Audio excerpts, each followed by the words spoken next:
As-tu déjà entendu de Jésus, comment il était sur terre? Et par son grand amour, il a pris nos maladies. Et comment il a sauvé le monde de Satan? Jésus a guéri les maladies et il est le même aujourd'hui. Il est toujours le même aujourd'hui. Il est toujours le même aujourd'hui.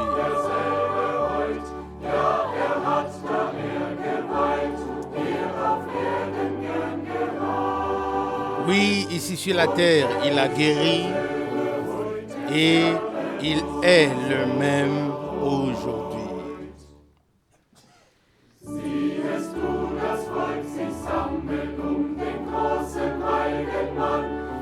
Vois-tu le peuple se rassembler autour de l'homme saint? Comment tous les malades viennent à lui? Vois comment, plein de miséricorde, il secourt dans la douleur et la détresse. Jésus guérit des maladies encore aujourd'hui. Il est le même aujourd'hui. Il est toujours le même aujourd'hui. Il est toujours le même aujourd'hui. Oui, il a guéri ici sur la terre. Et il est le même aujourd'hui.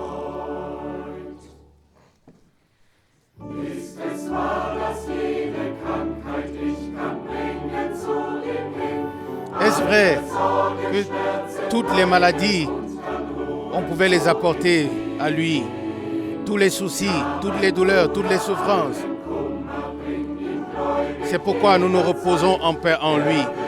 Oui, mon frère. Tu peux venir avec tout à lui dans la foi. Jésus guérit encore aujourd'hui et il est le même aujourd'hui. Il est encore le même aujourd'hui. Il est encore le même aujourd'hui. Oui, il a guéri ici sur terre et il est le même aujourd'hui.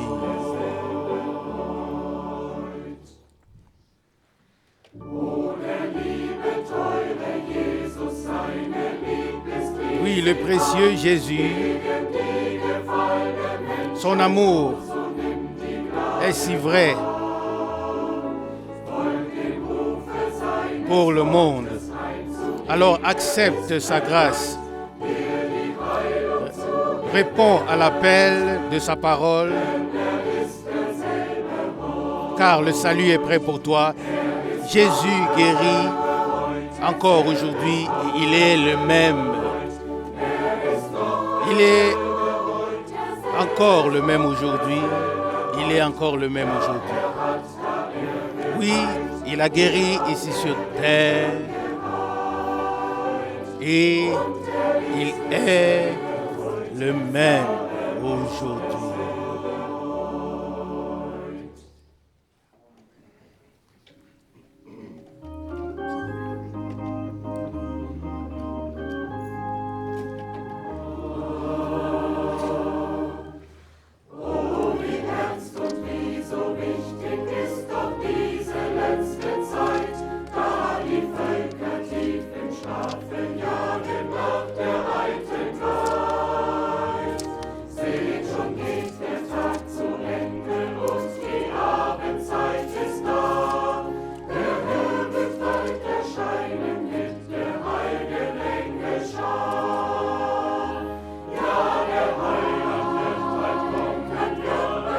Oui, le Sauveur revient bientôt.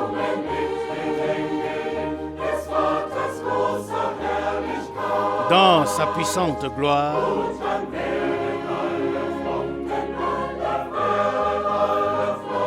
Pour reprendre tous les siens avec lui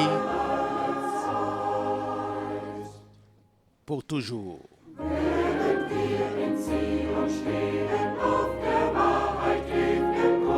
Pendant que nous marchons vers Sion et fondés sur la vérité,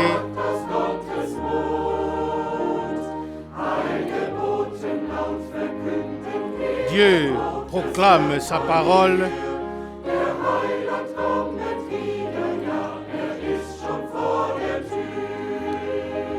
Le Sauveur revient, oui, il est à la porte. Oui, le Sauveur revient bientôt dans sa puissante gloire. Et alors, tous les saints seront avec lui pour l'éternité.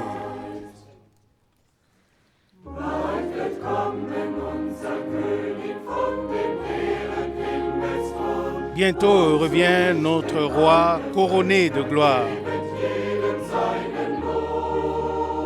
pour juger les peuples et donner la récompense aux saints qui ont été fidèles à lui.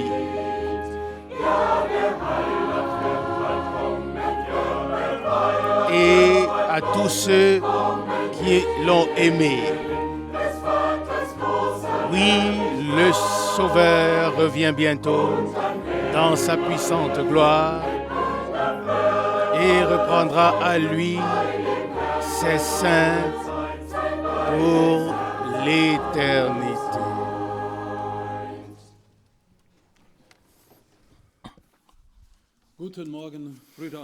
Bonjour frères et sœurs. Vous tous qui êtes ici en visite et tous ceux qui sont rassemblés, nous vous saluons tous dans le précieux nom de Jésus. Que le Seigneur nous bénisse tous de la richesse de sa grâce. Et je crois que nous sommes venus dans l'attente de recevoir la bénédiction de lui. Que nous ne venions pas seulement parce que c'est peut-être un bon rassemblement, mais que nous venions parce que nous avons une attente d'être bénis par le Seigneur, qu'il puisse accomplir en nous ces promesses qu'il nous a données. Également, ceux qui se sont connectés ou qui sont connectés, nous vous saluons chaleureusement. Que le Seigneur, partout où sa parole arrive, puisse accomplir ce pourquoi elle est envoyée. Nous avons également beaucoup de salutations qui nous ont été envoyées sous plusieurs formes. Et nous saluons également tous ceux qui sont connectés depuis Krefeld de manière chaleureuse. Et je suis convaincu que nous ne sommes pas seulement ici, mais qu'en esprit, nous sommes connectés à l'Esprit de Dieu et que partout où ses enfants sont rassemblés, que le Seigneur est présent et qu'il bénit, qu'il secourt là où le secours est nécessaire. Tout particulièrement, nous voulons saluer un frère qui est parmi nous venant du Congo, le frère Kassonga, et également tous les frères qui ont envoyé les salutations.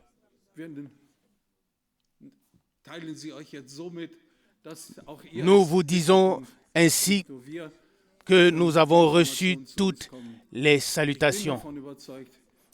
Je suis convaincu que nous sommes connectés par l'Esprit de Dieu, par son Saint-Esprit. Que le Seigneur puisse nous bénir tous richement de la richesse de sa grâce, car nous nous attendons à ce qu'il revienne bientôt et les signes des temps parlent un langage très clair, de sorte que nous sachions qu'il revient. Que nous sachions qu'il revient, c'est une chose, mais que nous soyons prêts quand il reviendra et que nous soyons du nombre, ça, c'est le plus important. Le savoir seulement n'apporte pas grand-chose, car beaucoup connaissent beaucoup de choses, mais quand il s'agit de la chose principale, on ne sait pas ce qu'il en est. Il nous a été fait la grâce de ne pas seulement utiliser notre tête et que ce ne soit pas seulement quelque chose que nous sachons, mais que ce soit une assurance ancrée dans notre cœur que le salut nous a été accordé, que la parole qui nous a été adressée en ce temps que nous l'avons acceptée. Que le Seigneur nous bénisse. Nous voulons chanter 2 cantiques ensemble, commençant par le numéro 29. Numéro 29. Ô glorieux Sauveur, mon roi et mon Seigneur, en allemand.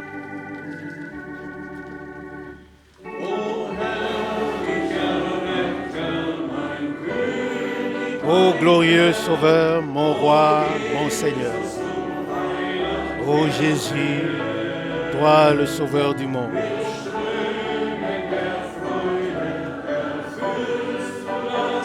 Avec des courants de joie, tu remplis le cœur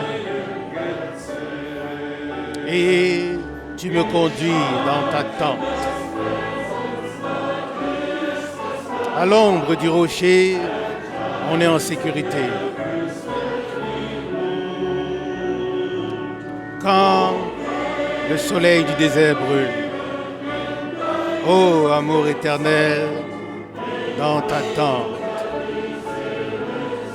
comme l'âme y trouve le repos, comme l'âme y trouve le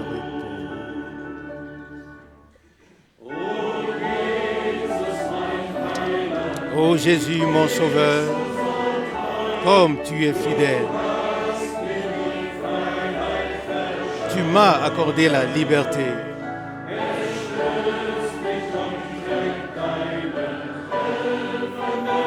Ta main secourante me soutient et me porte et remplit mon âme de force. À l'ombre du rocher, on est en sécurité.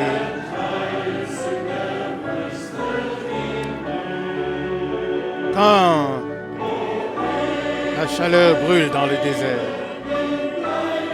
ô amour éternel, dans ta tente, comme l'âme y trouve le repos, comme l'âme y trouve le repos.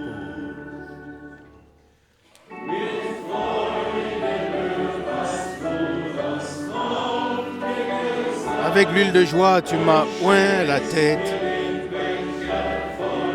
et tu remplis ma coupe. Je chante, je loue et je me réjouis qu'un tel Rédempteur soit à moi.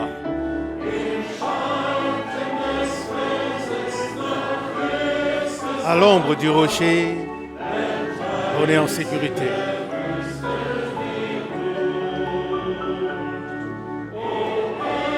Dans la chaleur brûlante du désert, ô amour éternel, dans ta tente, comme l'âme y trouve le repos, comme l'âme y trouve le repos.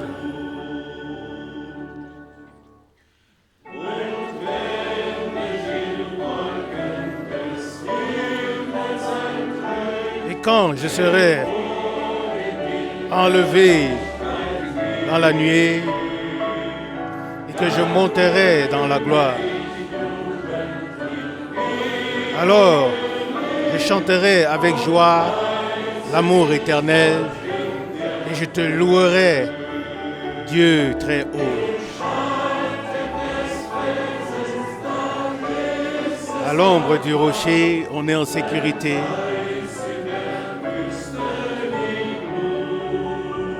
Dans la chaleur du désert. Ô amour éternel, dans ta tente, comme l'âme y trouve du repos, comme l'âme y trouve du repos. Amen. Oui, c'est vraiment ainsi que nous ne l'ayons pas seulement chanté, mais que nous puissions le croire. Comme l'âme y trouve du repos. Quand nous avons trouvé le lieu de repos, alors rien de ce qui vient de l'extérieur ne doit nous sortir du repos dans lequel nous avons été placés, mais que nous ayons une position ferme auprès de lui et en lui. Als zweites Lied Comme lasst deuxième uns cantique, chantons 31 le cantique abstimmen. numéro 31. O Gott, dir sei Ehre, der Großes getan. À toi, Dieu soit la Lied gloire, 31. toi qui as fait de grandes choses. Cantique numéro 31. Ô Dieu, à toi la gloire, toi qui as fait de grandes choses.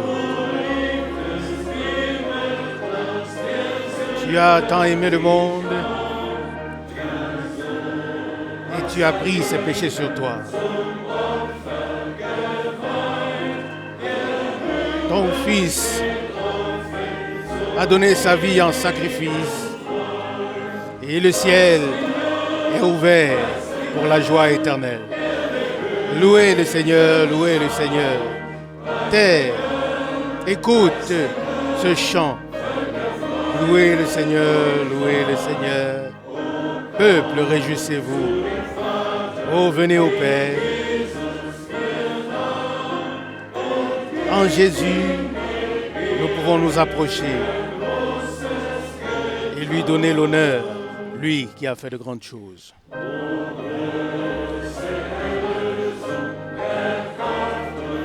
Ô grande rédemption, rachetée par son sang.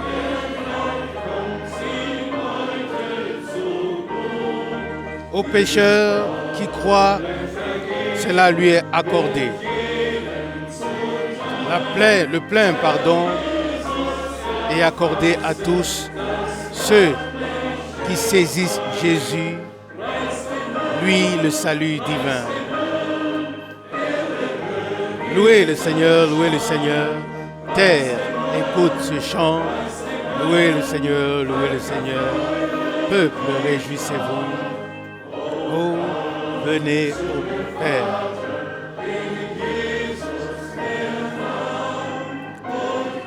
Oh Jésus, nous pouvons nous approcher et lui donner la gloire, lui qui a fait de grandes choses.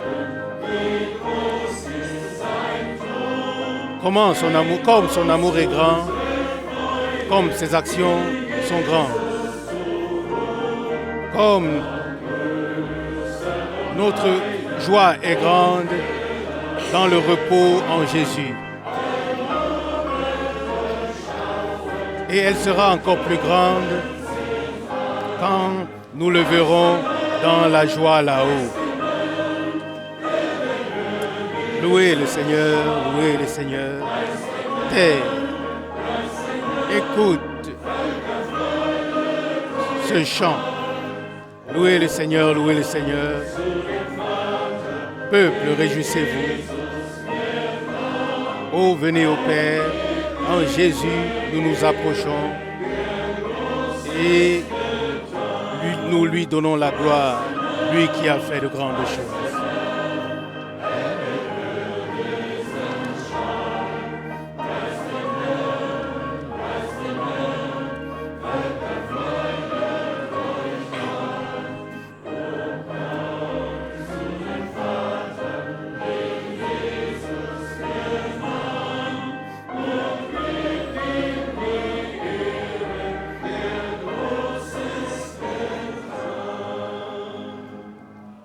Amen.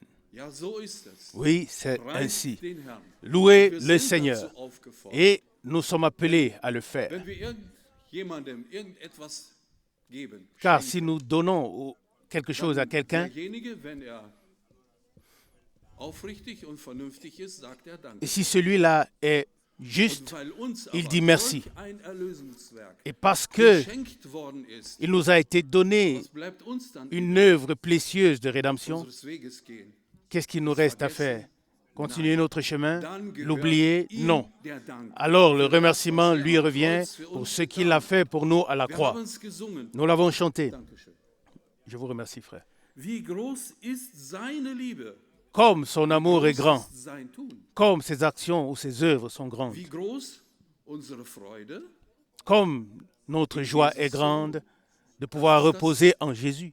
Ergebnis davon. Ça, c'est les résultats. Seine große Liebe und sein großes Tun. Son grand amour, ses grandes œuvres et notre amour pour Wir lui. dürfen wirklich Véritablement, nous pouvons être joyeux et reconnaissants, même s'il y a certaines choses qui tombent sur nous, qui ne nous réjouissent pas. Oui, la vie n'est pas facile, cette vie n'est pas facile, mais nous attendons une vie glorieuse, la vie éternelle.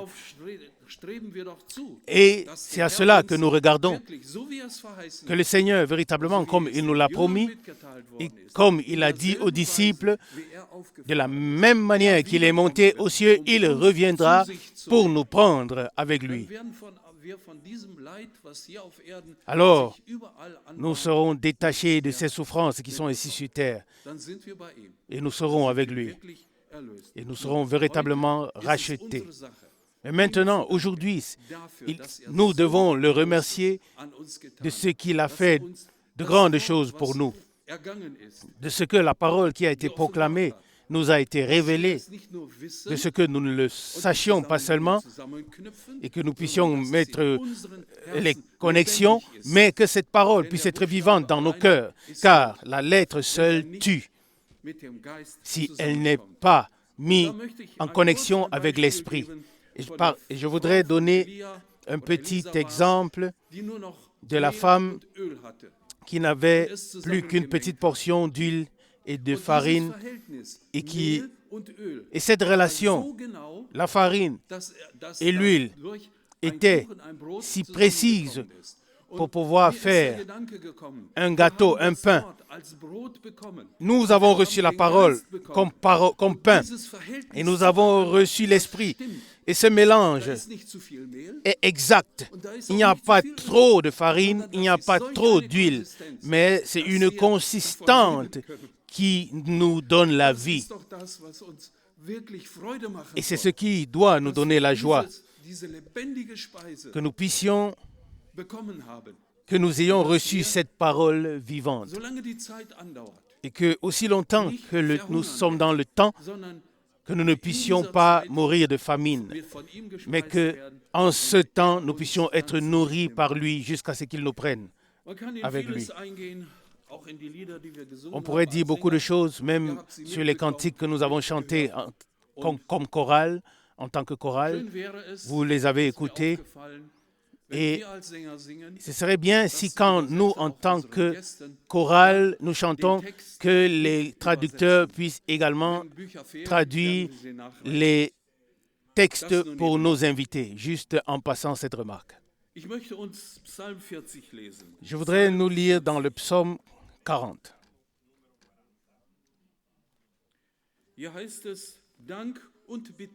Il est dit au verset 1. J'avais mis mon espérance dans le Seigneur. Il s'est incliné vers moi. Il a écouté mes cris. Il m'a retiré de la fosse de destruction, du fond de la boue, et il a dressé mes pieds sur des fondements solides. Il a affermi mes pas. Verset 4. Il a mis dans ma bouche un cantique nouveau, une louange à notre Dieu. Beaucoup le verront et auront de la crainte. Et ils se confieront dans le Seigneur. Verset 5. Heureux l'homme qui place sa confiance dans le Seigneur et qui ne se tourne pas vers les hautains et les menteurs. Verset 6. Tu as multiplié, Seigneur, mon Dieu, tes merveilles et tes desseins en notre faveur. Nul n'est comparable à toi. Je voudrais les publier et les proclamer, mais leur nombre est trop grand pour que je les raconte. Verset 7, psaume 40. Tu ne désires ni sacrifice ni offrande. Tu m'as ouvert les oreilles. Tu ne demandes ni holocauste ni victime expiatoire. Verset 8. Alors, je dis, voici, je viens avec le rouleau du livre écrit pour moi. Verset 9, je veux faire ta volonté, mon Dieu, et ta loi est au fond de mon cœur. Verset 10, j'annonce la justice dans la grande assemblée. Voici, je ne ferme pas mes lèvres. Seigneur, tu le sais. Verset 11.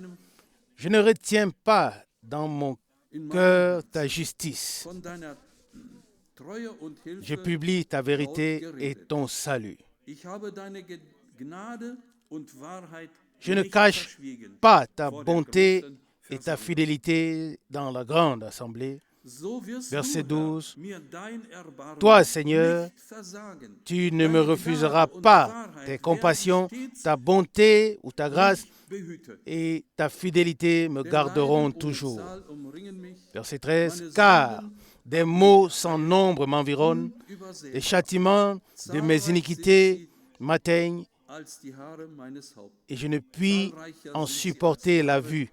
Ils sont plus nombreux que les cheveux de ma tête et mon courage m'abandonne. Verset 14. Veille me délivrer, ô Seigneur. Seigneur, viens en hâte à mon secours. Que tous, ensemble, ils soient honteux et confus, ceux qui en veulent à ma vie pour l'enlever. Qu'ils reculent et rougissent ceux qui désirent ma perte. Verset 16. Qu'ils soient dans la stupeur par l'effet de leur honte, ceux qui me disent « Ah ah ». Verset 17. Que tous ceux qui te cherchent soient dans l'allégresse et se réjouissent en toi. Que ceux qui aiment ton salut disent sans cesse « Exalté soit le Seigneur ». Amen. Moi, Amen. Verset également dans notre temps. Oui, avec cette portion que nous avons lue, comment nos péchés ont pesé sur nous. Mais pour cela, le Seigneur est venu pour nous sortir de là, pour nous racheter, pour nous libérer, afin que l'ennemi n'ait plus de droit sur nous et que nous puissions sortir libres, comme des sauvés, comme des sanctifiés, comme des bien-aimés. Remercié soit le Seigneur pour sa grâce et pour sa fidélité. Levons-nous et remettons ce service entre les mains du Seigneur. Père Céleste, sois remercié pour ta grâce et pour ta fidélité. Pour cette journée ou ce matin où nous sommes rassemblés pour écouter ta parole, pour la recevoir dans nos cœurs, pour la remuer. Et je te dis merci de tout cœur, de ce qu'elle ne soit pas seulement dans la compréhension, mais qu'elle soit profondément ancrée dans nos cœurs, qu'elle nous soit révélée par ton Saint-Esprit. Je te dis merci de tout cœur et je loue ton saint nom. Je te prie de nous bénir, nous qui sommes rassemblés ici en ce lieu et partout là où tes enfants se sont rassemblés pour recevoir ta parole. Bénis, secours, guéris et délivre. Je te dis merci pour cela et je loue ton saint nom. Alléluia. Amen. Amen. Une pensée m'est venue à l'esprit, il n'y a qu'un pas vers Jésus. Mais combien de milliers de pas les hommes font-ils pour fuir loin de lui? Parce qu'ils ne veulent pas venir à lui. Un pas vers lui, beaucoup de pas loin de lui. Heureux l'homme qui entre en lui-même, s'arrête, se répand et fait ce pas qui compte vraiment, ce pas vers le Seigneur. Et encore cette pensée, on ne peut rencontrer notre Dieu que là où il nous a rencontrés, c'est-à-dire en Christ. Il est le chemin, la vérité et la vie. Personne ne peut le contourner. Il est la porte. Il est tout. Celui qui veut le contourner n'y parviendra pas. Mais celui qui vient à lui trouve la grâce, le pardon et le salut. Je souhaite la bienvenue à tous au nom précieux du Seigneur. En fait, selon le planning initial, j'aurais dû être aux États-Unis aujourd'hui. Mais je suis ici. Nous acceptons tout tel que cela vient. Avec confiance, voire avec la certitude que le Seigneur a un chemin pour nous tous. Plus la venue du Seigneur approche, plus notre désir est profond de faire ce que Dieu veut que nous fassions, de trouver la place qu'il nous a réservée, de participer à ce qu'il fait actuellement. Ne pas seulement parler du royaume de Dieu, mais en faire partie. Ne pas seulement prêcher sa volonté, mais la reconnaître avec joie et la mettre en pratique. Avant de pouvoir le faire, nous devons savoir ce que Dieu a prévu. Que le Seigneur utilise cette heure du matin pour en faire une heure de consécration et de sanctification, afin que nous renouvelions tous notre alliance avec Dieu, avec lui, notre Seigneur, et que nous soyons fortifiés dans la foi.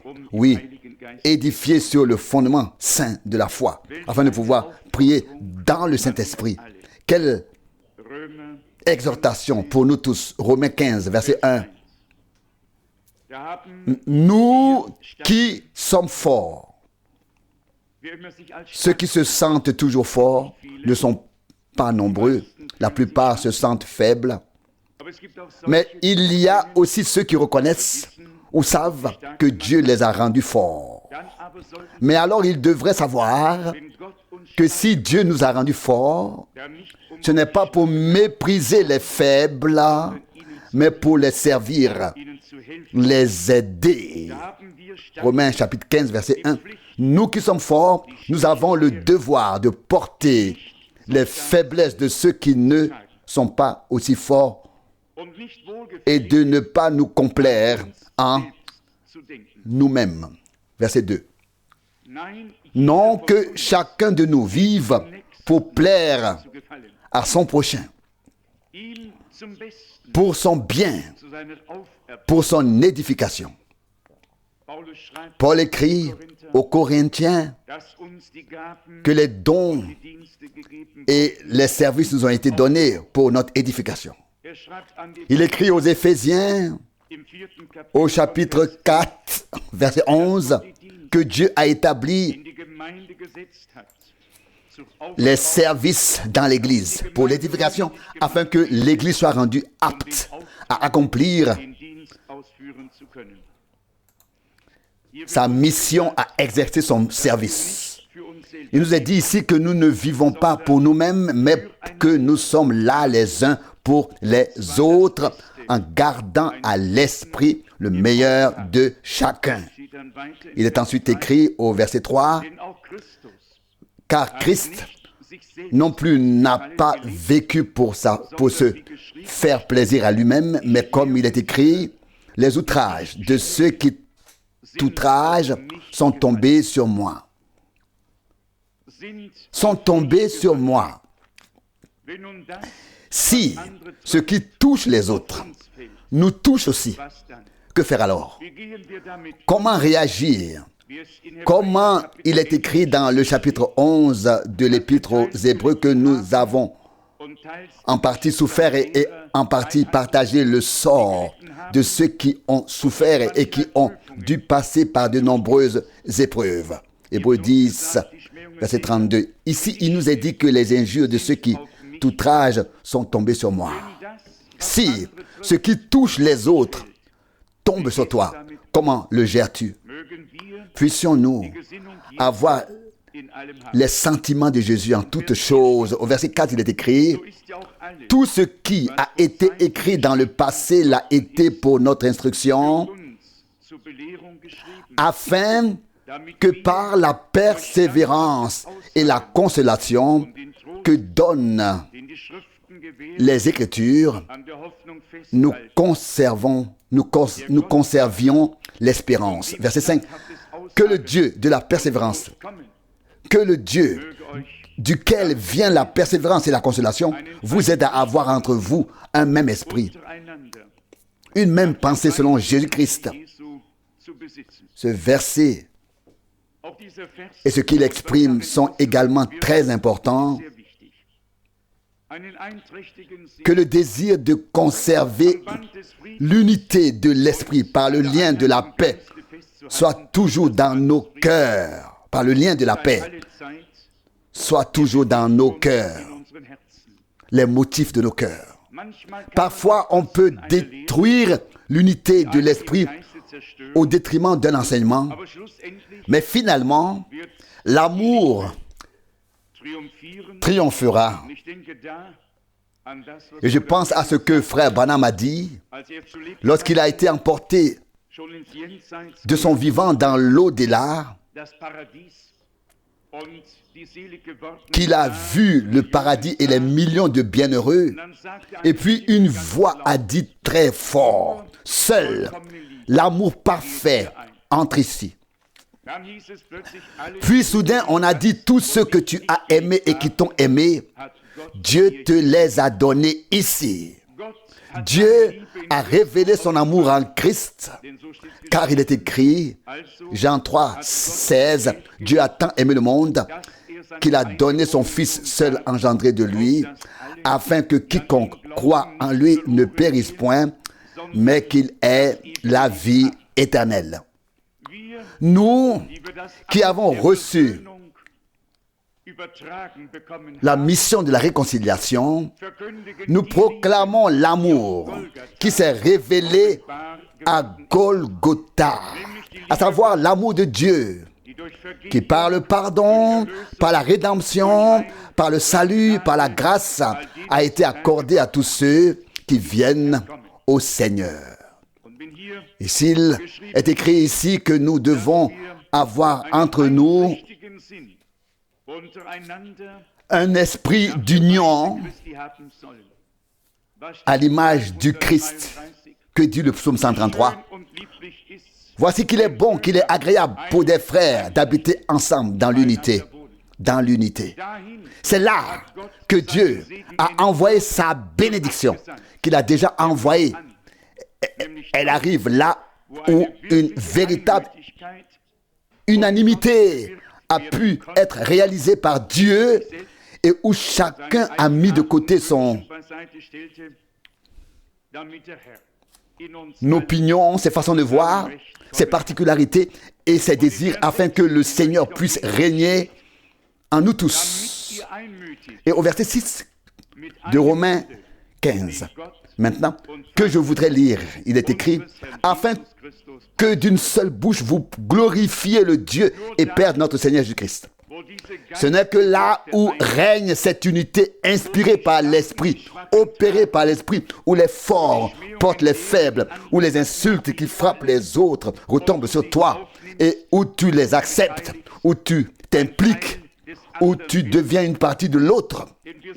Car nous avons été réunis en une seule unité, en un seul corps du Seigneur, de nombreux membres, une tête et un seul corps, maintenus ensemble par le lien de l'amour divin.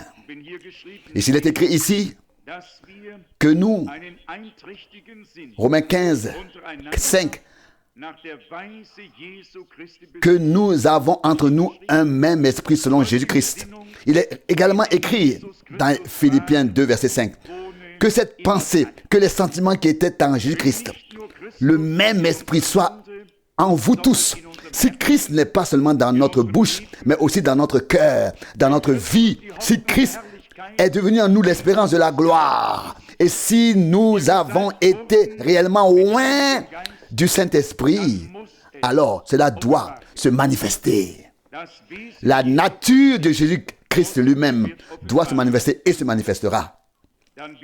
Alors, nous ne l'attendrons pas des autres, mais nous pourrons la donner aux autres ou la leur montrer par notre exemple. Habituellement, nous les croyants attendons tout des autres sans apporter nous-mêmes la contribution que nous devrions apporter. Nous attendons de tous qu'ils soient joyeux avec nous, qu'ils aient le sourire aux lèvres, sinon nous pensons qu'ils nous en veulent. Mais nous ne nous demandons pas si nous avons le sourire. Qui était notre frère bien-aimé est venu me voir il y a quelques jours et m'a dit, frère Franck, j'ai eu l'impression que tu m'avais ignoré. Notre frère bien-aimé est-il dans la salle? Je t'ai tendu la main et tu as simplement continué ton chemin. Je ne l'ai tout simplement pas vu, c'est tout. Je n'ai pas non plus des yeux partout, mais sachez qu'une chose, c'est que je ne faisais certainement pas cela intentionnellement. À un frère qui me tend la main, je tends les deux mains, les deux, et cela de tout mon cœur. Mais comme un malentendu peut vite surgir, que Dieu accorde sa grâce à tout, afin que même les malentendus soient dissipés, afin que Dieu puisse nous bénir tous, et ce, dans une telle mesure que vous puissiez, comme c'est écrit dans Romains 15 ici, d'un commun accord louer d'une seule bouche le Dieu et Père notre Seigneur Jésus-Christ. Romains 15, 6. Là où règne l'unanimité voulue par Dieu, opérée par Dieu, voire l'harmonie entre les uns et les autres, nous prions d'une seule voix, c'est-à-dire non pas en file indienne, mais en élevant ensemble nos voix, et personne ne s'offusque, car chacun y participe. C'est toujours ainsi. On s'offusque des choses auxquelles on ne participe pas. Lorsque nous participons à la prière, nous ne nous offusquons pas. Si nous n'y participons pas, nous pouvons penser, bon, cela pourrait être différent. Si nous y participons, nous n'avons pas le temps de laisser de la place à d'autres pensées. Au contraire, nous faisons partie intégrante de l'événement et louons le Seigneur, notre Dieu. Nous n'avons alors pas le temps de nous demander si c'est trop fort ou trop faible. Nous ne le faisons plus du tout, mais nous élevons notre voix d'un seul cœur et louons Dieu d'une seule bouche comme cela lui plaît. Lisons d'autres passages de la Bible tirés de 1 Timothée, chapitre 1. Timothée, chapitre 1, du verset 3, peut-être jusqu'au verset 7.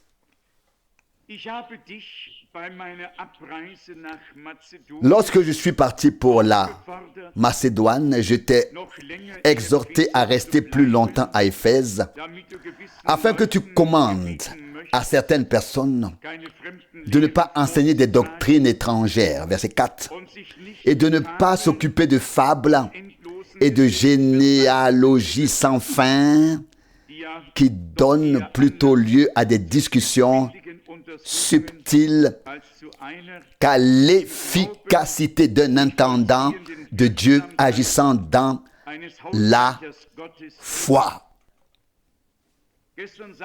Hier, les chanteurs ont chanté ici un magnifique cantique sur l'amour qui demeure éternellement. Et ici, Paul écrit à son collaborateur au verset 5. Mais le but ultime de la proclamation du salut est l'amour, qui vient d'un cœur pur, d'une bonne conscience et d'une foi sincère, sans hypocrisie. Il ne suffit pas qu'une seule chose soit juste, tout doit être juste. Le cœur, l'amour, l'enseignement, la prédication, tout doit être en accord avec Dieu et la parole de Dieu. Si le cœur est pur, s'il n'y a pas d'intérêt personnel, de motif personnel, s'il n'y a pas d'égoïsme, s'il n'y a rien d'autre qu'une libre prédication pure dans l'amour de Dieu. Verset 5. Mais le but ultime de la prédication du salut est l'amour, qui vient d'un cœur pur, d'une bonne conscience et d'une foi sans hypocrisie. On peut peut-être fabriquer toutes choses, y compris même la foi.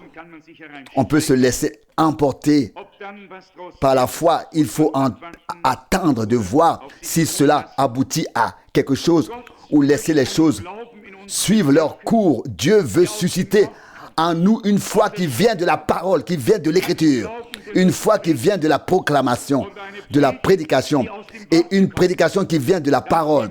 Que nous soyons mis en relation directe avec Dieu lui-même et que nous ne bricolons pas une foi, mais que nous l'ayons vraiment. Alors Dieu pourra confirmer sa parole. Et la foi qui vient de la prédication est une foi vivante. Car la parole est vivante.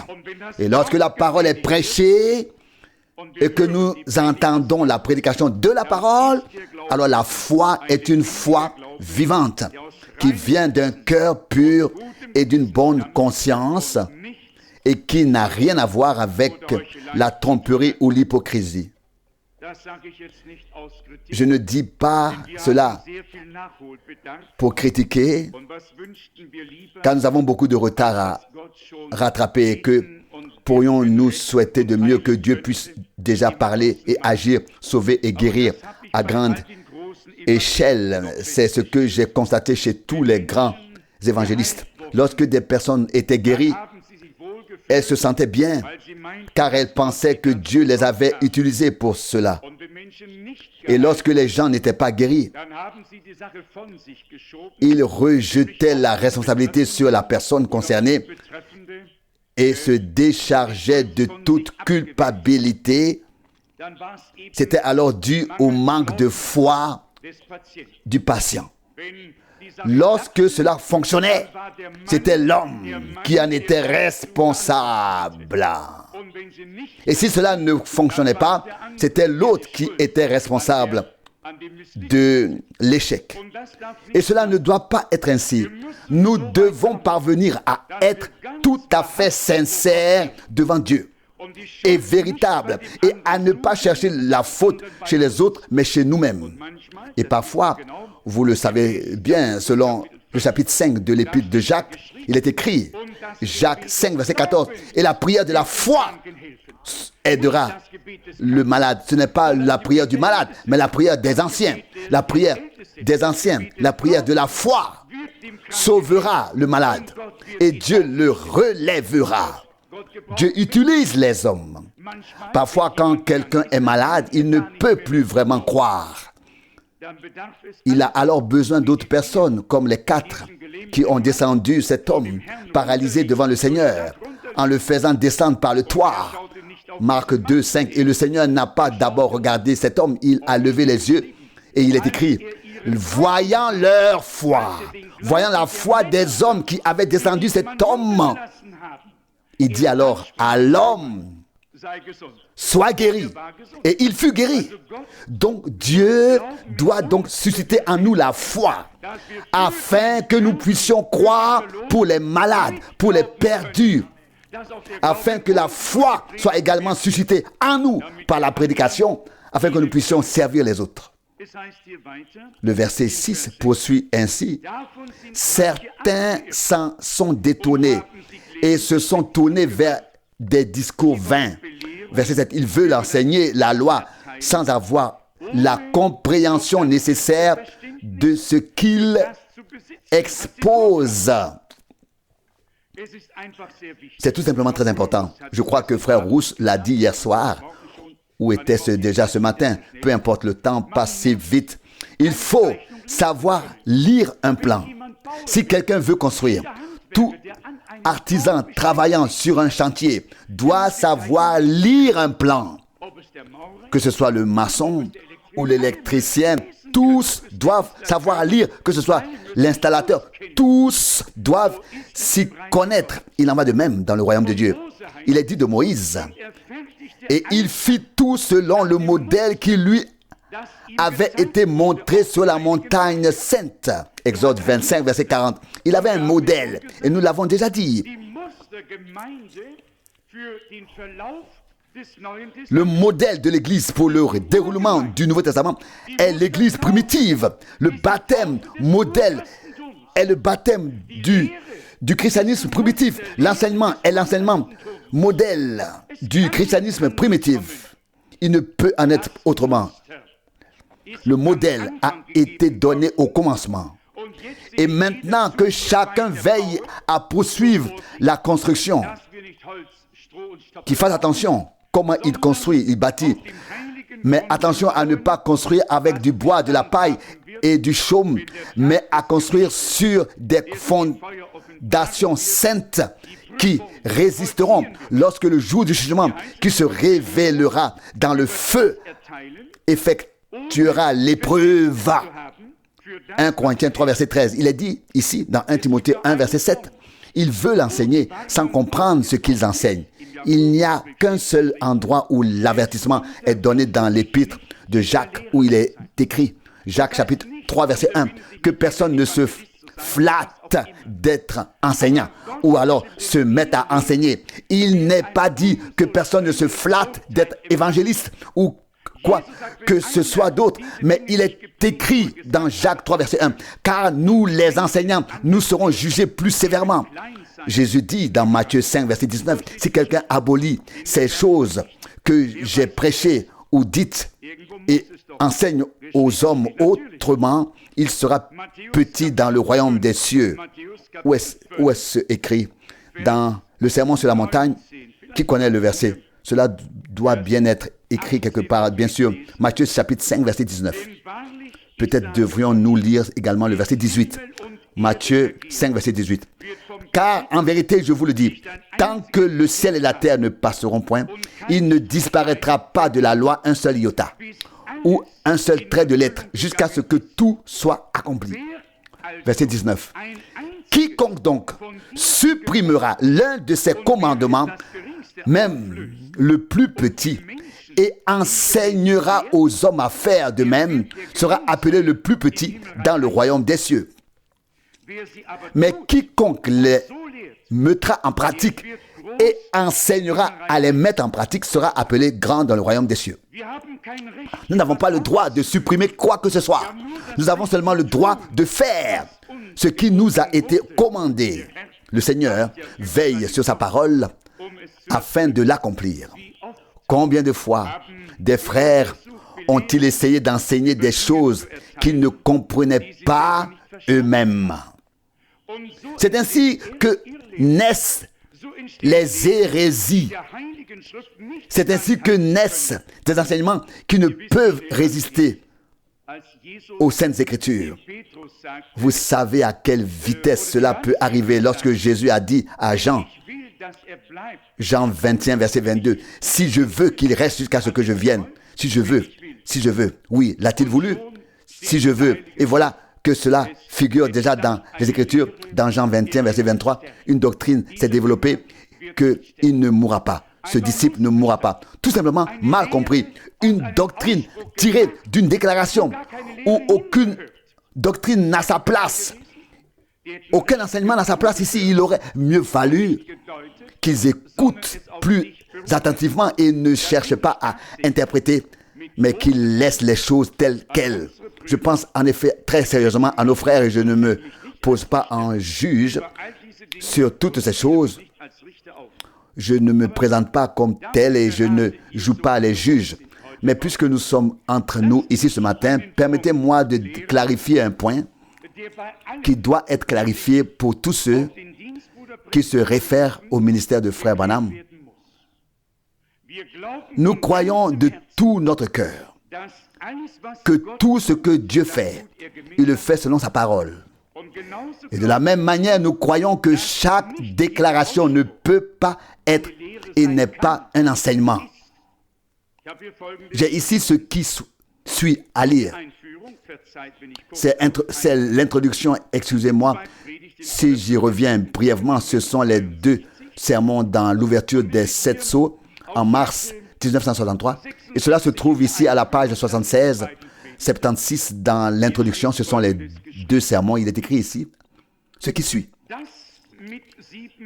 Le livre scellé de 7 sceaux est révélé en même temps que les 7 tonnerres de l'Apocalypse 10. Ouvrons l'Apocalypse chapitre 10 afin que vous puissiez voir le contexte avant de continuer. Cela se rapporte à la fin des temps. Vient ensuite le passage de l'Apocalypse 10, verset 1. Après cela, je vis un autre ange, puissant, descendre du ciel enveloppé d'une nuée, et un arc-en-ciel était sur sa tête. Si vous avez remarqué, c'est Christ. Amen. Il ne peut s'agir de personne d'autre. Dans l'Ancien Testament, il est appelé l'ange de l'Alliance. Il vient maintenant vers les Juifs, car l'Église est accomplie, est achevée. Ça, c'est la vérité à 100%.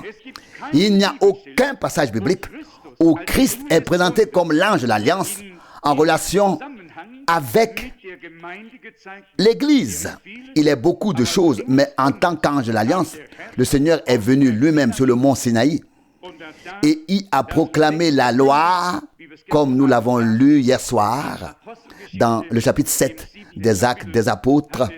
L'auteur l'a confirmé. Il est dit ici, il vient maintenant vers les Juifs, car l'Église est achevée.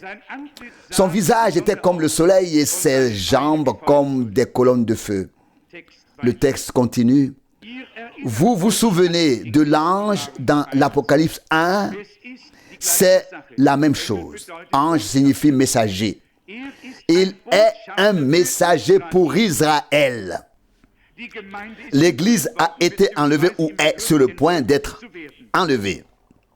Il vient premièrement pour l'Église. Bien sûr, il vient pour l'Église. Et ce n'est que plus tard qu'il se révélera au peuple d'Israël. Nous le savons très bien. Mais, comme il se doit, ceux qui veulent s'égarer doivent probablement avoir une raison de le faire, car ils ne reviennent pas à la parole de vérité et placent peut-être encore chaque déclaration au-dessus de la Bible, au-dessus des Saintes Écritures. Permettez-moi de lire à partir de la page 78, 78, le mystère du livre scellé de 7 sceaux est révélé pendant le message de l'ange de la 7e église. Nous disons Amen, c'est la fin des temps. La Odyssée est le dernier âge de l'église. Le 7e ange a commencé à sonner de la trompette. Les messages sont écrits, enregistrés sur bande magnétique et publiés sous forme de livres. Puis nous continuons au 3e paragraphe, 2e partie. Les mystères descendent de Dieu, car la parole de Dieu nous a révélé la révélation complète de Dieu. Cela clarifie la divinité et tout le reste. Tous les mystères, la semence du serpent et tout le reste devaient être révélés. Maintenant vient quelque chose de tout à fait merveilleux. Maintenant, voyez-vous, je ne l'invente pas, mais c'est ainsi parle le Seigneur. Je me réjouis que juste après la remarque sur le mystère dans le jardin d'Éden, sur la chute, sur la semence du serpent, vienne la déclaration suivante. Maintenant, voyez, je ne l'invente pas, mais c'est ainsi parle le Seigneur. Je crois sans réserve, de tout mon cœur et de toute mon âme. Ce qui me pose un peu problème, c'est ce qui suit. J'essaie au moins de rendre gloire à Dieu en toutes choses par ma sincérité. Je ne veux me rendre coupable ni d'hypocrisie ni de double jeu comme la politique. Je veux dire devant Dieu et devant son peuple ce dont je suis convaincu et dire ce que je pense, ce qui sera valable devant Dieu maintenant et aussi au jour du jugement. Dans la dernière partie ou dans la 2e partie du dernier paragraphe, il est écrit: Une fois les sceaux brisés et le mystère révélé, l'ange, le messager descend, Christ, le Christ, qui pose un pied sur la terre et l'autre sur la mer, avec l'arc-en-ciel au-dessus de sa tête. Et maintenant, voici. Souvenez-vous que le 7e ange est sur la terre au moment de cette venue. Si je peux vous demander sincèrement d'écouter à nouveau ce qui a été dit. Une fois les sceaux brisés et le mystère révélé, mais c'était avant l'ouverture des sceaux. C'était avant l'ouverture des sceaux.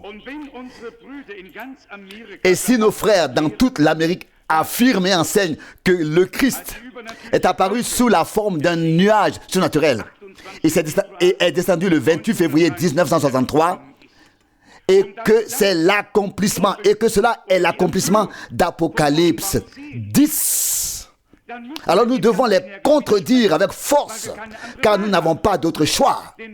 Car c'est là-bas qu'il lui a été dit pour la première fois, retourne à Jeffersonville. Car le moment est venu d'ouvrir les 7 sceaux. Mais les 7 sceaux n'étaient pas encore ouverts. Comprenez-vous cela? Si l'on lit ici, une fois les sceaux brisés et le mystère révélé, l'ange vient. C'est tout à fait vrai. C'est tout à fait vrai. Car c'est alors l'Apocalypse 10. Au chapitre 5, le livre était encore fermé. Puis il a été retiré de la main de celui qui était assis sur le trône. Et c'est seulement alors que les sceaux au dos ont été ouverts, c'est-à-dire brisés, et que le livre a été ouvert. Et Apocalypse 10 nous montre le Seigneur descendant en tant qu'ange de l'Alliance avec un livre ouvert, pas avec un livre fermé, avec un livre ouvert, c'est-à-dire après l'ouverture des sceaux. Et cela correspond à ce qui est écrit ici. Seulement, lorsque Frère Branham dit alors dans sa simplicité, il dit, souvenez-vous, le 7e ange est sur la terre au moment de cette venue. Il fait référence à Apocalypse 10, où l'ange de l'Alliance descend. Alors il faut simplement dire, cher frère Branham, c'est ce que tu as souhaité et tu aurais pu l'obtenir, mais ce n'est tout simplement pas vrai. Il faut avoir le courage de le dire. Écoutez, il y a des prophètes qui parlent à la première personne. Paul aussi. Qu'est-ce qu'il n'a pas dit? Nous ne mourrons pas tous, mais nous serons tous transformés. Mais il est mort. Il a dit, nous ne mourrons pas tous. Il faut laisser cela à Dieu. Et écoutez, ce qui vient juste après cette déclaration, à savoir un argument. Et un argument n'est jamais ainsi par le Seigneur. L'argument se trouve dans la phrase suivante. Écoutez, il dit, de même lorsque Jean a apporté son message, le Messie est apparu au même moment. Jean savait qu'il le verrait, car il devait le présenter. C'est un argument. Jean était sur terre, le Christ était sur terre, le salut devait s'accomplir sur terre. Mais il ne s'agit pas ici de la présentation personnelle sous forme physique du Christ qui nous est présenté. Il s'agit maintenant de nous présenter le Christ comme celui qui marche au milieu des 7 chandeliers d'or, comme celui dont la voix retentit et que nous devons tous écouter. C'est là la grande différence. Le Christ ne vient pas sur cette terre, mais il vient à notre rencontre dans les airs et nous serons transformés à sa rencontre dans les airs. 1 Thessaloniciens 4, verset 17.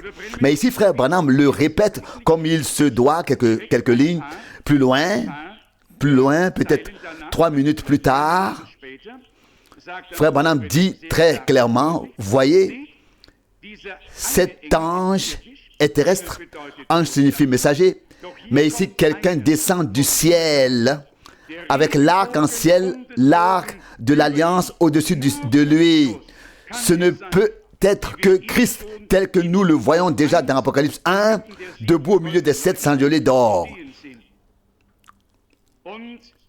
Et au chapitre 4, verset 3, il est dit, « Celui qui était assis sur le trône ressemblait à de la jaspe et de la carnaline, et un arc-en-ciel semblable à de l'émeraude entourait le trône. » Et maintenant, notre frère bien-aimé a dit ce que tous les frères ignorent. Et il se peut que je doive encore leur en faire reproche. Juste après, il est écrit, et ici, il revient au chapitre 10, après le temps de la venue. C'est tout à fait exact. Après le temps de la venue. Je dois avouer, et je le dis avec beaucoup de regret, que nous aurions dû traduire cette ligne de manière plus correcte et plus précise. Comme la Bible Mengue, j'ai voulu apporter quelques modifications à certains endroits qui concernaient des points doctrinaux afin de les rendre plus clairs. La traduction littérale à la page 79, à la page 79, dans l'avant-derrière, dernier paragraphe, première ligne, est la suivante. Et c'est là qu'il revient au chapitre 10, après le temps de la venue. Donc, d'abord, sa venue pour prendre à la maison l'épouse, puis sa révélation aux 144 000. Je pense que nous n'avons pas besoin de lire plus loin.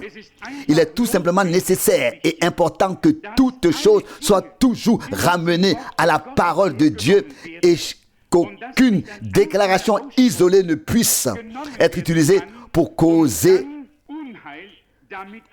du tort. Il n'est pas étonnant que les frères m'accusent de ne pas croire correctement au message. Je le crois correctement, mais je dois vraiment le replacer dans son contexte. Il doit être replacé dans le contexte des Saintes Écritures, et la parole de Dieu doit être notre ultime référence et notre absolu. Je ne veux pas non plus porter de jugement à ce sujet. Vous savez, ces derniers temps, les frères des États-Unis sont à nouveau à mes trousses. Et là où je tiens des réunions, ils me suivent. Dimanche dernier à Zurich, ce prospectus a été distribué. Il annonce que le référencier Peregrine des États-Unis prendra la parole les 5, 6, 7 et 8 octobre dans la même salle communale où je tiens des réunions depuis plus de 20 ans. Tout cela dans l'intention ou l'opinion que les gens ne sont pas éclairés ou qu'ils n'ont pas été conduits dans toute la vérité. J'ose affirmer, sans me placer au-dessus des autres, que Dieu nous a accordé la grâce de ne pas mélanger, mais de laisser la vérité divine être la vérité divine.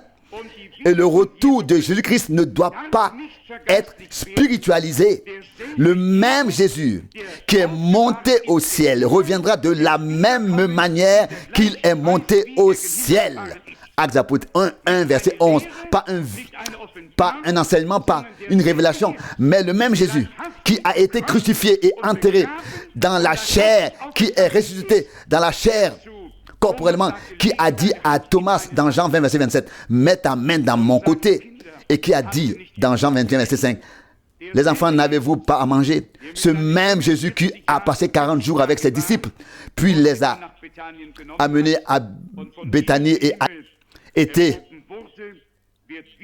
élevé au ciel sous leurs yeux, reviendra de la même manière que nous l'avons vu monter au ciel.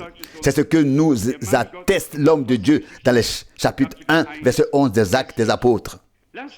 Pour notre part, mes bien-aimés, lisons encore 2 ou 3 passages de la Bible, à savoir que nous, en tant qu'Église, en tant que peuple de Dieu, pourrions y être ramenés sous la conduite directe du Saint-Esprit, par la parole et l'Esprit, par le sang de l'agneau, en tant que foule rachetée pour arriver là où Dieu veut nous avoir. Dans l'Apocalypse chapitre 2, du verset 2, « Je connais tes œuvres, ton travail et ta persévérance, et je sais que tu ne peux supporter le mal. Tu as aussi éprouvé ceux qui se disent apôtres sans l'être. Et tu as reconnu qu'ils sont des menteurs. Verset 3. Tu as aussi de la persévérance.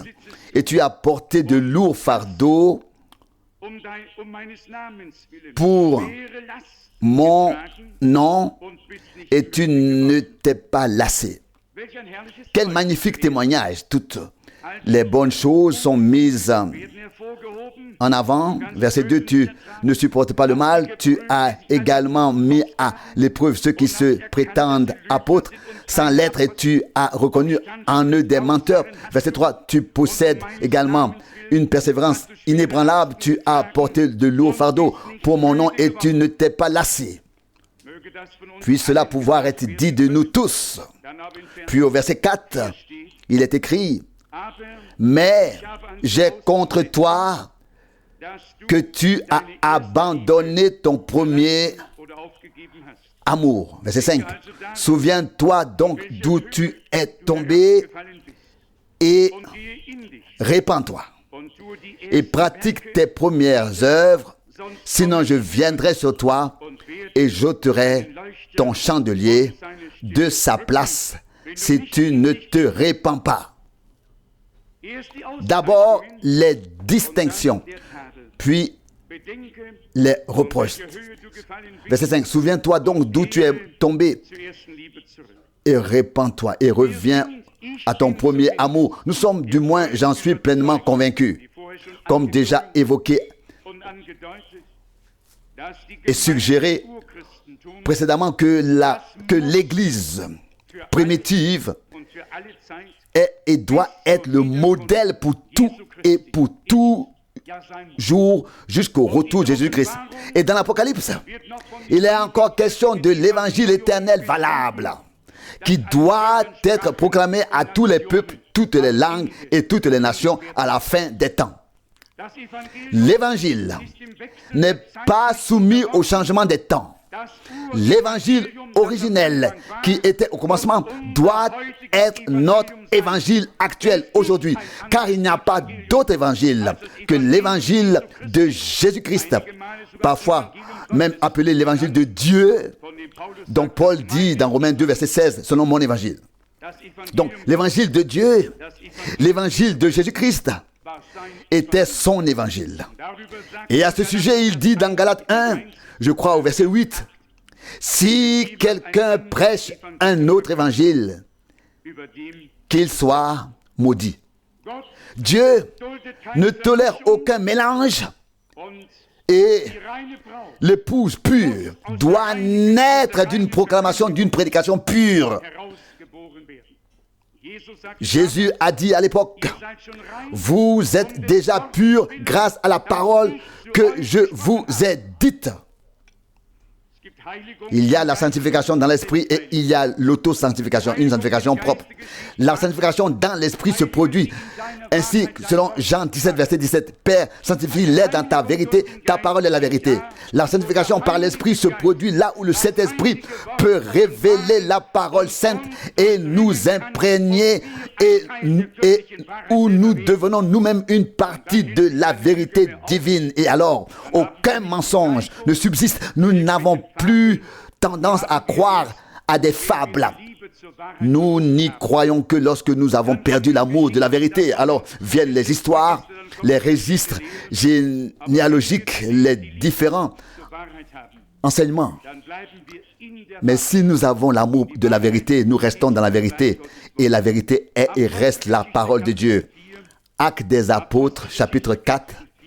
Actes des Apôtres, chapitre 4, verset 32. Une parole que nous connaissons tous très bien. Actes des Apôtres 4, verset 32. La multitude de ceux qui avaient cru n'était qu'un cœur et qu'une âme. Et nul ne disait que ses biens lui appartenaient en propre, mais tout était commun entre eux. On peut lire plus loin de quelle manière le Seigneur a béni. Il y avait des gens qui avaient trop. Ceux qui avaient plusieurs maisons pouvaient en vendre quelques-unes. Une seule suffisait à l'époque, car ils attendaient aussi la venue du Seigneur. Et il en sera probablement ainsi à la fin On ne construira pas ses propres maisons, mais la maison du Seigneur, comme le dit l'Ancien Testament.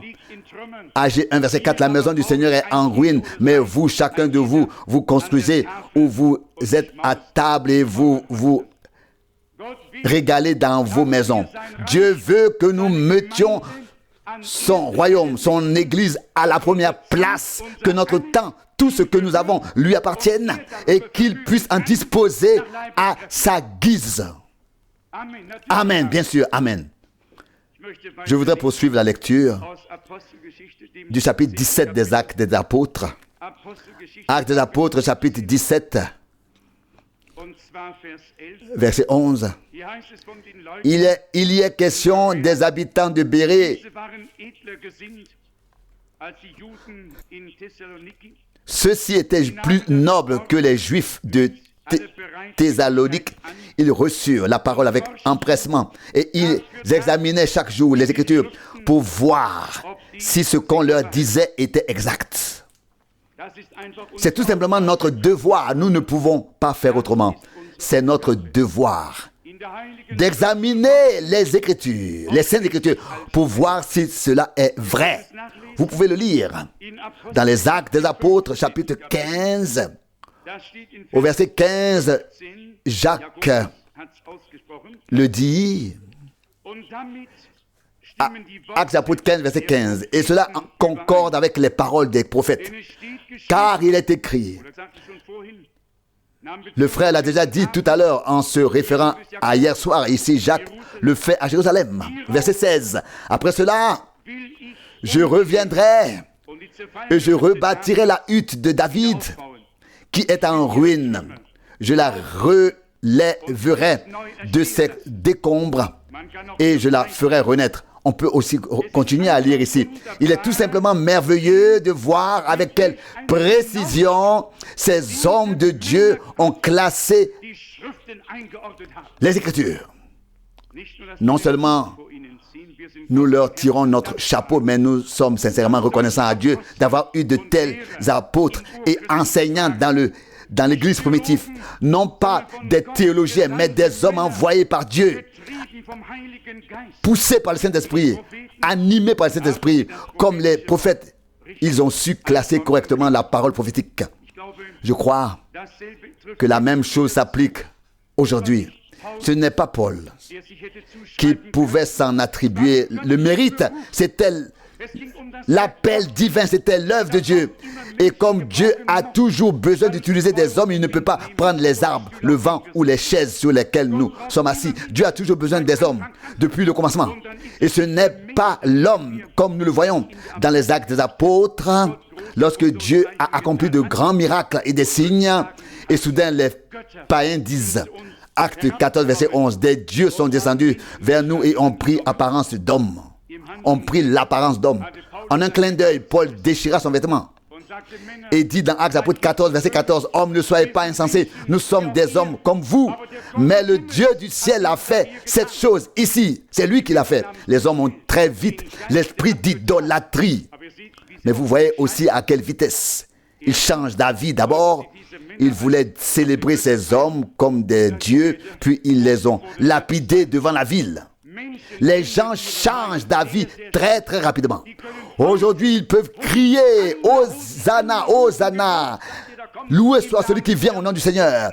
Et demain, crucifiez-le, crucifiez-le. Tel est l'être humain. Tel est l'être humain. Ce n'est que lorsque Dieu nous transforme que nous avons une valeur durable et que nous préservons les choses que Dieu nous a confiées. Maintenant, une parole à nous tous ici présents, et c'est en fait le seul passage biblique que je maîtrise pour l'instant, dans lequel les sœurs sont également interpellées et se voient attribuer le domaine dont elles doivent s'occuper, à savoir dans Tite. Dans Tite, au chapitre 2, verset 1, beaucoup de choses nous sont dites ici.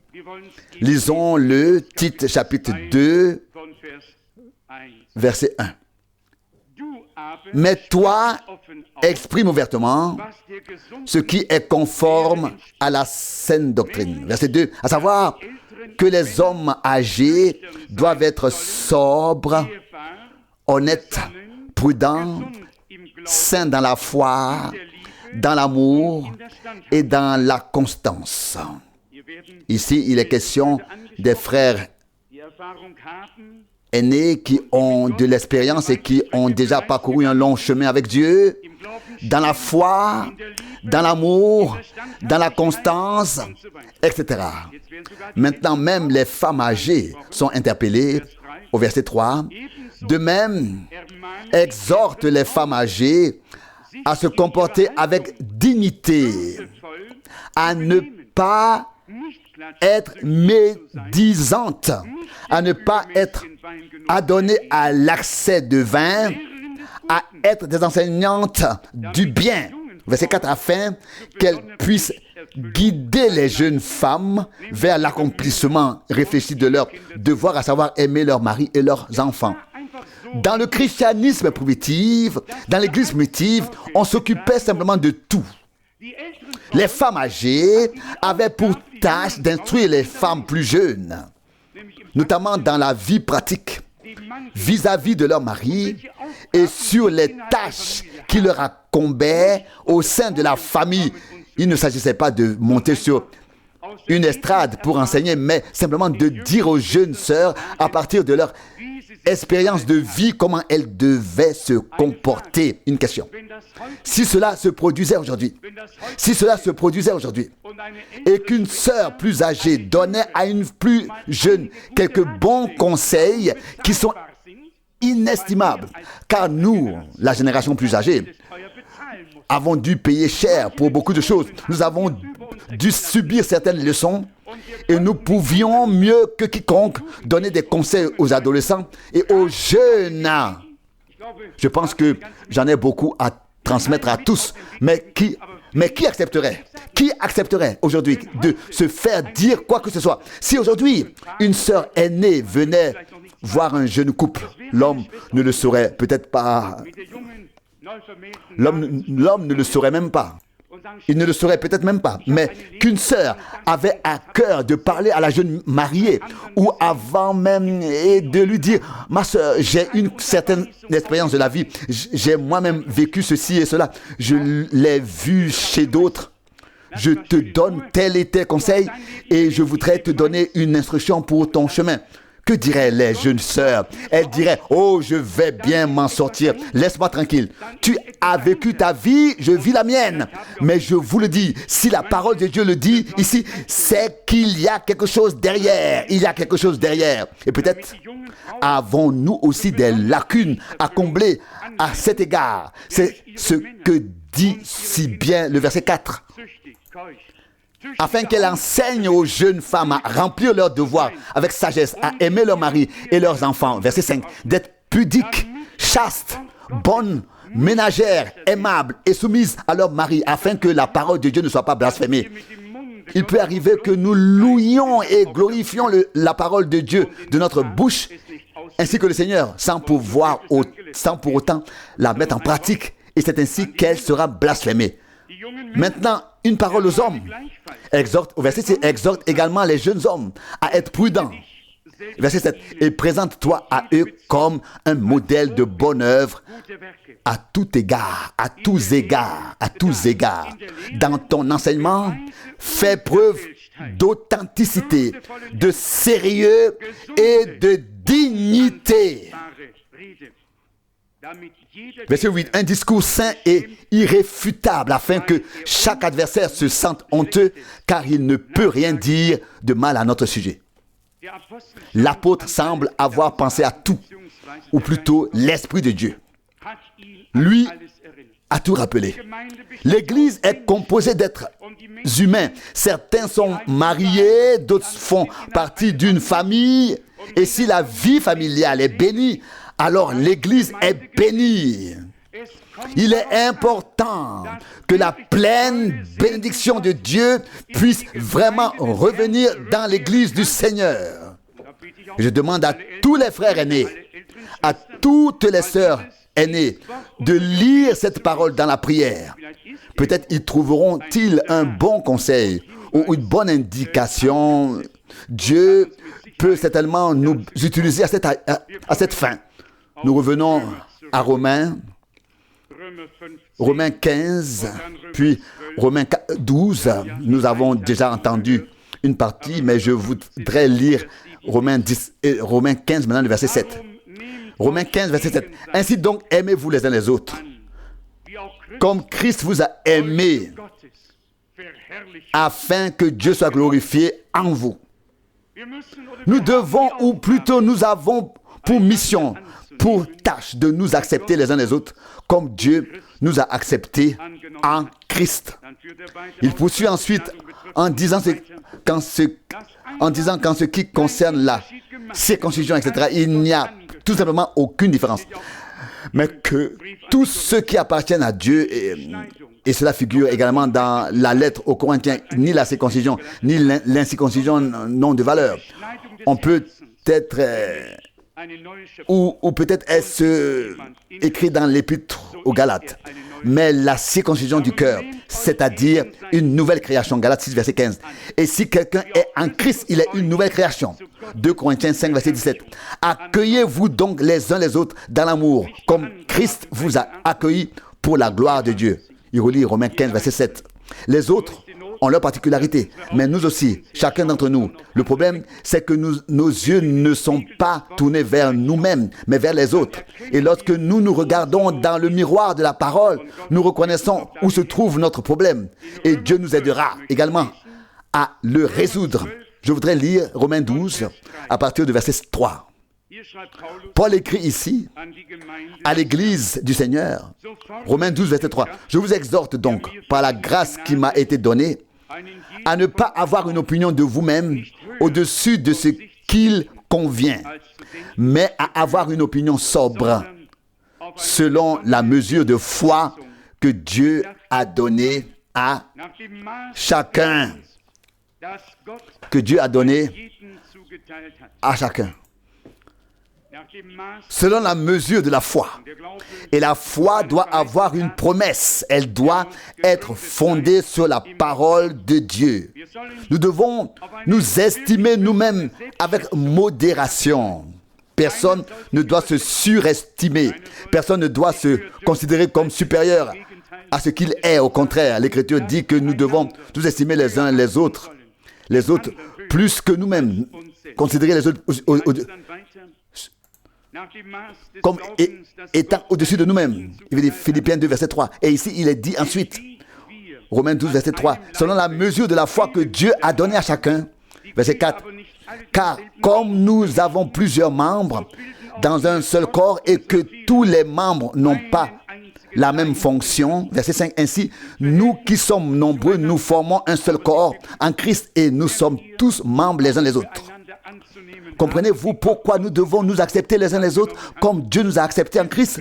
Nous sommes les membres d'un même corps, soumis à une seule tête. Et l'autorité émane uniquement de la tête. Aucun membre ne domine les autres, mais la tête décide pour tout le corps, pour chaque membre. Puis au verset 5, il est dit, verset 5, « Ainsi, malgré notre diversité, nous formons un seul corps en Christ, mais les uns par rapport aux autres, nous sommes membres. » Verset 6, « Cependant, nous avons des dons différents, selon la grâce qui nous a été donnée, que celui qui a le don de prophétie demeure dans la mesure de sa foi. » Verset 7. Celui qui a reçu le don du ministère dans l'Église, qu'il s'exerce au service. Celui qui a le don d'enseigner, qu'il s'exerce à enseigner. Verset 8. Celui qui a le don d'exhorter, qu'il s'exerce à exhorter. Celui qui fait la charité, qu'il s'exerce à la charité. Celui qui préside, qu'il s'exerce à présider. Que celui qui pratique la miséricorde le fasse avec joie. Lorsque nous lisons les Écritures, rien n'est omis, absolument rien. Chaque domaine est abordé. Et je suis reconnaissant à Dieu que les problèmes les plus divers aient surgi à l'époque, auxquels Paul et les autres apôtres ont dû faire face, afin qu'une clarification, une réponse contraignante soit donnée pour toutes les époques. Et nous avons aujourd'hui la même réponse que celle qui a été donnée à l'époque au commencement. Vous savez, dans 1 Corinthiens 12, du verset 4 à 11, Paul énumère tous les dons de l'Esprit, disant que la révélation de l'Esprit est donnée à chacun pour le bien commun, tout pour l'édification, tout dans l'unanimité, tout dans l'harmonie, que personne ne devance l'autre, mais que chacun laisse la priorité à l'autre et ne regarde pas seulement à ce qui est à lui, mais aussi ce qui est à l'autre. Combien de fois ai-je souhaité que les évangélistes de l'époque où frère Branham était encore en vie aient compris qu'ils ne devaient pas bâtir leur propre royaume dans le royaume de Dieu, mais qu'ils auraient dû participer à la même prédication, même si c'était dans un autre ministère, mais dans la même cause, la même chose. Mais ils n'ont pas reconnu le jour de leur visite divine. Ils se sont réjouis des grandes choses que Dieu a faites, mais ils ne sont pas entrés dans son chemin.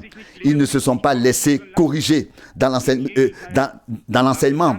Au contraire, ils ont alors regardé l'homme de Dieu avec mépris, parce qu'ils croyaient qu'il enseignait différemment parce qu'il enseignait différemment de ce qu'ils enseignaient, et ils considéraient que ce qu'ils enseignaient était juste.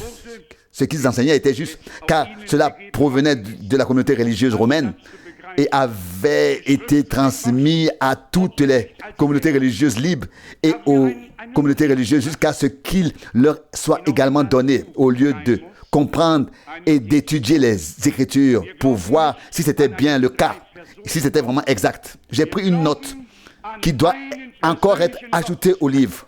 Une note.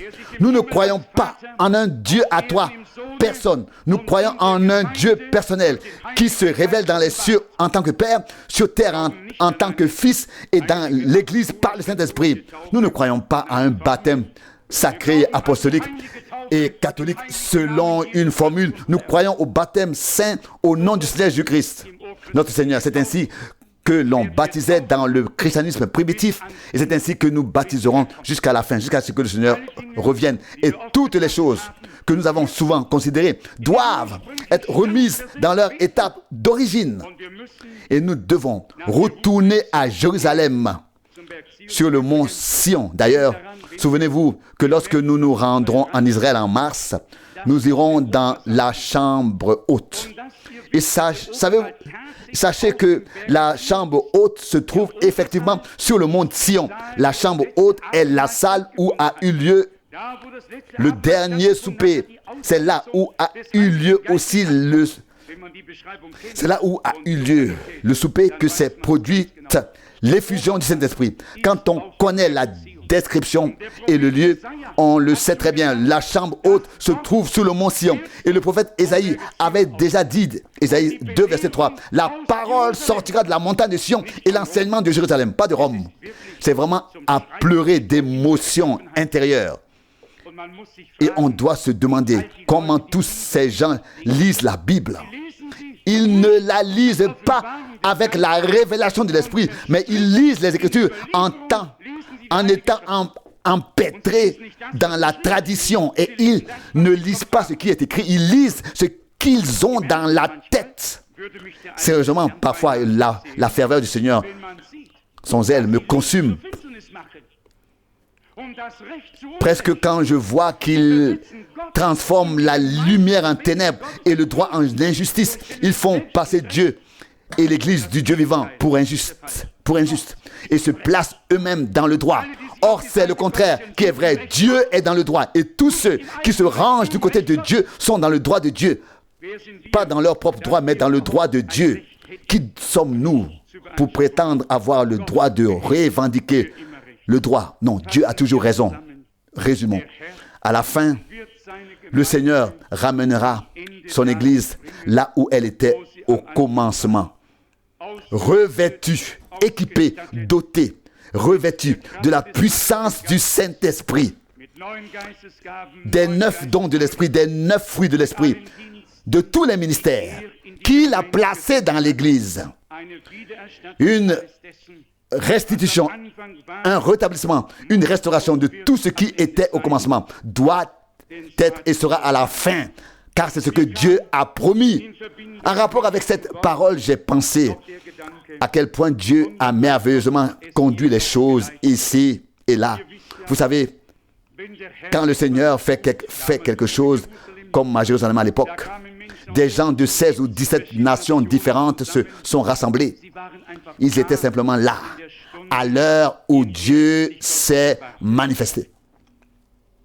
Nous nous demandons pourquoi le Seigneur rassemble précisément en ce lieu, comme probablement nulle part ailleurs, sur terre, des frères et sœurs de tous les peuples, de toutes les langues et de toutes les nations. Je voudrais ici exprimer ma joie, exprimer ma gratitude, ma reconnaissance, que le Seigneur ait disposé les choses ainsi, qu'il ait conduit, guidé les événements de telle sorte que les portes se soient ouvertes. Je ne sais pas si beaucoup s'y attendaient, mais je l'ai prédit depuis longtemps pour que l'Écriture s'accomplisse. Il fallait que cela arrive. Mais nous sommes reconnaissants au Seigneur que les différentes langues soient également présentes ici.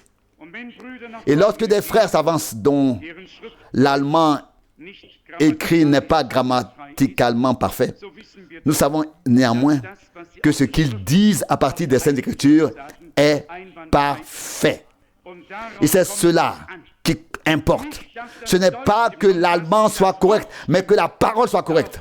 C'est cela qui importe. Bien sûr, nous nous réjouissons que plus la langue est pure, mieux c'est, car nous vivons dans ce pays et mieux on maîtrise une langue, mieux c'est. Mais dans ce contexte, je voudrais vraiment encourager tous nos frères à avancer avec nous, à aller de l'avant ensemble avec nous. Permettez-moi de conclure en résumant et en exprimant ma reconnaissance envers le Seigneur. Nous nous réjouissons de tous ceux qui sont venus et qui trouvent ici leur foyer terrestre et spirituel. Nous souhaitons qu'ils se sentent bien. Quand je pense aux différentes langues, je pense à nos frères et sœurs qui ont émigré de la CSSR. Je pense aux frères et sœurs qui ont émigré de Roumanie et beaucoup d'autres, et maintenant à vous qui venez de Russie. Quelle sera notre tâche dans les différentes langues de Pologne? Oui, notre frère Kupka et notre sœur Kupka qui traduisent si bien qu'on ne peut vraiment rien améliorer. Dieu arrange tout d'une manière merveilleuse. Non pas pour nous, pas à cause de nous, mais pour son nom, à cause de son nom, pour son royaume, afin que tout soit fait pour la gloire de son nom. Nous voulons vraiment que tout le monde se sente à l'aise. Je voudrais également exprimer ici que tout ce qui est accompli ici n'est pas visible, peut-être pas pour tout le monde. Un jour, lorsque nous aurons une expédition, nous vous inviterons à venir voir combien de mains travaillent ici. Combien de mains travaillent ici. Pas seulement les mains de ceux qui travaillent à l'imprimerie, au bureau, etc., mais aussi celles de tous ceux qui se mettent à disposition pour accomplir l'œuvre de Dieu de toute leur force. Quand je pense à notre sœur qui travaille à la cuisine, aux sœurs qui ont des tâches ici, à tout cela, nous sommes sincèrement reconnaissants à Dieu pour tout. Aux frères qui traduisent, et il semble que chacun trouve sa place. Lorsque frère Kupka est arrivé, nous lui avons fait une place. Et frère Steinke, je tiens à le dire officiellement ici, nous te faisons une place parmi nous, côte à côte, pour participer à tout ce qui peut être fait ici pour la gloire de Dieu. Quand je pense aux sœurs et frères Schmitt, autant qu'ils sacrifient ici, et on ne voit pas beaucoup de choses, mais c'est à notre frère bien-aimé Rousse et au frère Schmidt que nous devons rendre le plus grand merci devant notre Dieu. Il porte le plus lourd fardeau. Si vous saviez tout ce que ces deux frères accomplissent, chacun fait de toutes ses forces ce qui peut être fait. Et je veux vous dire ici, aucun d'entre nous ne peut prendre la place de l'autre. Chacun n'est utile que là où Dieu a besoin de lui et l'utilise uniquement là, pas à une autre place, pas à la place d'un autre. Prends la place que Dieu t'a destinée et alors et vous serez également bénis et deviendrez une bénédiction pour tous. Quand je pense à notre frère Yuri, je pense déjà au livre en russe. Oui, Dieu a apporté de nombreux talents ici et tout cela dans un but précis. Qu'il nous bénisse tous. Je vois qu'il y a également des frères et sœurs de Roumanie ici. Que Dieu vous bénisse tous. Nous nous réjouissons vraiment de tout cœur, de tout ce que Dieu fait. Que Dieu le Seigneur veille à ce que tout trouve sa place, non seulement spirituellement, mais aussi terrestrement, et qu'à un moment donné, le Seigneur puisse rendre justice à nous tous et que les forts portent les faibles ou portent les faiblesses des faibles, oui, l'amour de Dieu. Comme nous l'avons lu, le but ultime de la prédication est l'amour. Et cet amour doit en effet être vécu. Et Dieu nous bénira, sera avec nous tous. Loué et glorifié soit son saint nom. Amen.